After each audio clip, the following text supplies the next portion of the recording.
दुर्गापुर में स्थानीय लोगों द्वारा एक अमानवीय तथा दिल दहला देने वाली घटना देखी गई, जहां गुरुवार की सुबह एक माता पिता को अपनी जीवित नवजात बेटी को दफनाते देखा गया। स्थानीय लोगों द्वारा बच्ची को अस्पताल में भर्ती कराने के साथ साथ पुलिस को इसकी सूचना भी दी गई।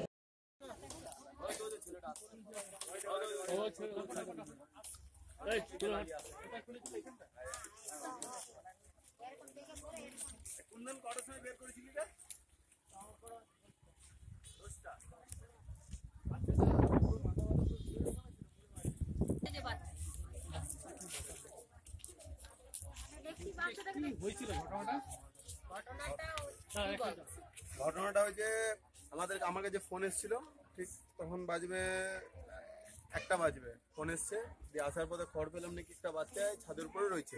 বাচ্চাটাকে নাকি একটা ওই পেছনে একটা নার্সিং, ওখানে একটা হসপিটাল আছে, ঠিক আছে, হসপিটাল আছে, হসপিটালটার পেছনে নাকি গর্ততে বাচ্চাটা পুঁতা ছিল।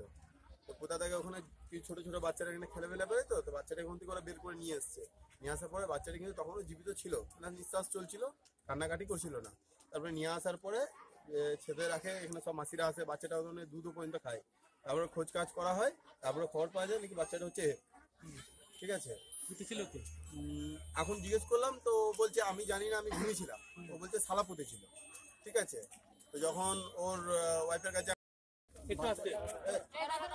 বাচ্চাটা আমি বুঝি হয় না, আমি যখন ঘুম থেকে উঠি তখন 4টে বাজে আজান পড়ে, তখনই উঠি, আমি তখনই এসে উঠে দেখি যে বাচ্চাটা আমার আওয়াজ ছিল।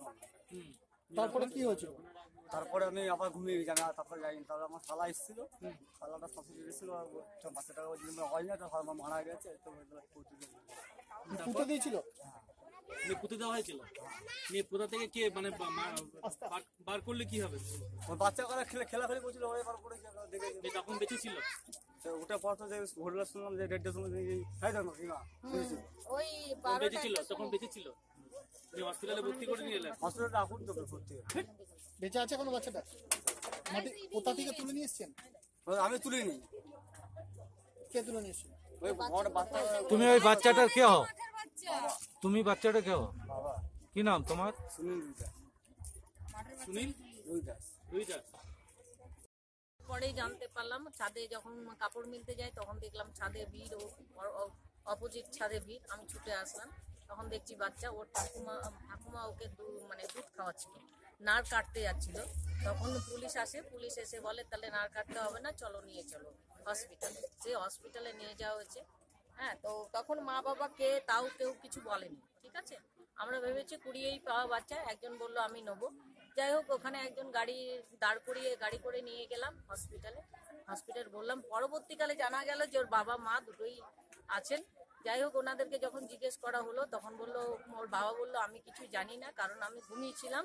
হ্যাঁ, তো ওর মা বললো যে, বাচ্চাটার মা বললো যে রাত 3টে, 3:30, 4টের সময় হয়েছে। যাই হোক, ওখানে ওরা বলছে আমরা ভেবেছি বাচ্চা মরে গেছে, ওই জন্য মাটিতে পুঁতে দিয়েছে। তো ওখানে খেলতে গেছে কতগুলো ছোট ছোট বাচ্চা, তারা তুলে নিয়ে এসে ছাদের মধ্যে, তখন ওই দুধ খাওয়াচ্ছিল, ওর ঠাকুমা নাড় কাটতে যাচ্ছিল। এই হয়েছে ব্যাপার। মানে কি মনে হয় এটা যে মেয়ে 4টে বাচ্চা খাওয়ানোর ক্ষমতা নেই। দ্বিতীয় কথা, স্বামী ভালো না, স্বামী মদ খায়, এই জন্য, আর ভদ্রমহিলা লোকের বাড়ি কাজ করে খায়, কিছু চালাতে পারবে না, ওই জন্যই ওরা এই ডিসিশনটা নিয়ে। মাটিতে পোতার পরে তুলে নিয়েছিল কারা? বাচ্চাগুলো, ছোট ছোট বাচ্চা। ওরা কি দেখতে পেয়েছিল? হ্যাঁ, ওরা খেলতে খেলতে দেখতে পেয়েছিল, তখন ওরা তুলে নিয়ে। এখন আপনারা তো পাড়াতে থাকেন, এখন পাড়া থেকে এটা কি করতে চাইছেন আপনারা? কি করবো, গরিব মানুষ, আর কিছু করার নেই। যেহেতু ও কবুল করছে, বলছে যে আমাদের অন্যায় হয়ে গেছে, সেখানে ওকে আর কিছু করার নেই। কি নাম আপনার? আমার নাম সরস্বতী রুইদাস। दुर्गापुर से निमाई दास की रिपोर्ट, PV न्यूज।